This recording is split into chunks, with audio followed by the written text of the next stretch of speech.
3000 വർഷം പഴക്കമുള്ള ശ്മശാനം കണ്ടെത്തി. അൽ ഐനിലാണ് ഇരുമ്പ് യുഗത്തിലെ ശ്മശാനം കണ്ടെത്തിയത്. ഡ്രൈവർമാർക്ക് മാർക്കിടാൻ ദുബൈയിൽ ഡിജിറ്റൽ പ്ലാറ്റ്ഫോം വരുന്നു. അപകടകരമായ ഡ്രൈവിംഗ്, പിഴ, ചരിത്രം എന്നിവയെല്ലാം പരിശോധിക്കും.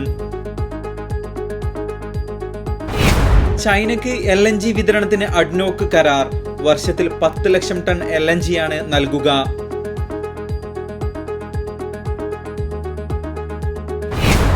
ഇന്ത്യ UAE ബന്ധം ഏറ്റവും മികച്ചത് മുൻ രാഷ്ട്രപതി രാംനാഥ് കോവിന്ദ്. അബുദാബിയിൽ നടന്ന ചടങ്ങിൽ സംസാരിക്കവെയാണ് ഇക്കാര്യം പങ്കുവച്ചത്. അബുദാബി അൽ റാഹ മാളിന് സമീപം തീപിടുത്തം. ഖലീഫ സിറ്റി റാഹ ഗാർഡൻസ് പരിസരത്താകെ കറുത്ത പുക ഉയർന്നു.